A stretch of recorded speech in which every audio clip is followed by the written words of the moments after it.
We have a tough problem here on a scale of 1 to 5, close to level 4, level 5. I really think after this video, this problem should make sense, but on the test, for some reason, if you get confused, you have no idea what's happening, skip these type of problems.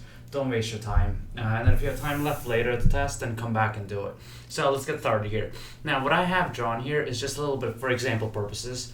Let me write this full thing out. So let me just draw a line right here too. So before we get started with this problem, I'm gonna make sure you understand how to do this. So based off of this graph that I drew, I want to figure out what f of 2 is.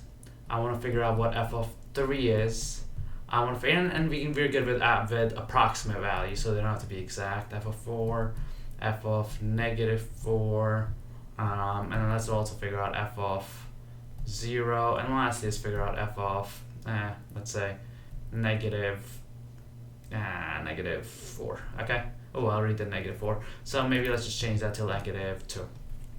So a bunch of different values, but I really think if you can grasp this concept right here, this problem should become a lot easier. So let's start with f of 2. What f of 2 is saying is on this graph, the value of x is 2. So whatever's inside the parentheses is the value of x. The output's always the value of y. So the x is 2, so the x is 2 right there. What's the y value there? The y value there is 1, so f of 2 will be 1. Similarly, what's f of 3? So the 3 is right there. F of 3, what's the y value there? 0 of the graph. Right, f of 4, 1, 2, 3, 4, there's 4, what's the y value of the graph there? It's right there, so that's about negative 2. Right, so go ahead, take your time, well, not take your time, take about 20 seconds to try to fill out the rest and see what they would be. So I'll just kind of give you a little bit of time before I say the answers out loud. So f of negative 4, and then f of 0, and f of negative 2. So try to do that yourself right now just to make sure you understand what that is. And like I said, approximate values are fine. So working with f of negative 4, you should have gone over here because this would be the negative 4x value. The y value there would be, I would say like maybe 2.2, 2.3. You don't have to be exact, but that's where the y value would be. So about 2.2. Let's check out f of 0. F of 0 is right there. So the y value there is just negative 2. And then lastly, f of negative 2 would be right there. And the y value there is, maybe we can say about negative 2. Right? So as long as this concept makes sense, how to take information from the graph, if I'm asking you f of 2, whatever it may be, how do you do this, will make this problem tremendously easier. So let's get to this problem now. So this problem is saying in the xy plane, the graph of function f is a parabola, and the graph of function g is a line. So what that tells me so far is the graph of function f is a parabola. So that parabola is my function f, and that line is the function g. So the graph of f and g intersect at 0, 0, so that's 0, 0 right there, and negative 5, comma 5 right there, okay? So that just tells me that points. And then it's saying for which value of x is f of x minus g of x greater than 0. So see how the question is saying for which value of x? I know that that value of x has to be one of these 4 answer choices, right? It has to be either negative 5, negative 3, negative 2, or 1. So let's work with answer choice A. Essentially what answer choice A is saying f of negative 5 minus g of negative 5 greater than 0. So what I'm going to do now is I'm going to solve for that. So let's go to the graph. Let's figure out what f of negative 5 will be.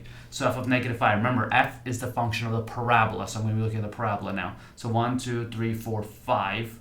And what's the y value there? It is positive 5. So I know that f of negative 5, the value there is 5. So that's 5 minus g of negative 5. G of negative 5, well, again, that's a straight line. And remember, the problem also told me they intersect at negative 5, comma 5. So f of g of negative 5 is actually also 5 up here. So that's 5 minus 5. And now 5 minus 5 is 0. Is 0 greater than 0? No. So I know that A is not going to be my answer. I'll go through all of them and do the same exact thing. So B. B now is saying my x value is negative 3. So let's replace the x's with that. Let's see what happens there. So f of negative 3. 1, 2, 3. So f of negative 3, remember f is a parabola. So f of negative 3 looks like it's at about 1. Minus g of negative 3. G of negative 3, again, g is the line. So 1, 2, 3, and the line is at about, I would say about 2, right? Yeah, I think 2 is a good estimate. So 2. Now 1 minus 2 is negative 1. Is negative 1 greater than 0? Nope. So now I'm just left with C and D. Now if I had 10 seconds left on the test, I would have a 50% chance, right? So it definitely helps. C, let's check out what C is saying. C is saying negative 2. So while I do this out here with you, I try to independently do it also, just to make sure you understand what's happening. So g of negative 2. So f of negative 2 will be will be about 0.5, I would say. And g of negative 2 will be about I could say 1. Now 0.1 minus 5 is negative 0.5. Is that greater than 0? Nope. Most likely my answer is D, but let's just check it out. So now I'm going to be doing f of 1 minus g of 1 and see if that's greater than 0. So f of 1. F of 1, now we're moving on to this side. F of 1 is about, let's say 0.2. And g of 1 is about, you can probably say about negative 1.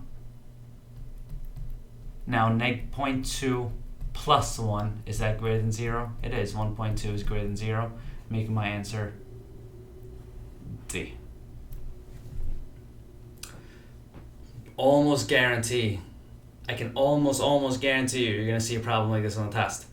Watch this video again, make sure you understand it, try doing this problem yourself one more time, go through all the answer choices, look at the first little example that I gave you. I'm telling you, watch this 4 or 5 times, and by the 5th or 6th time, you'll be an expert on this little topic. So all it takes is a little bit of repetition, do it over and over again, and it's really not as difficult as it may seem at first. And it does seem difficult at first, but try it a couple of times and the problem will become a lot easier, I promise you.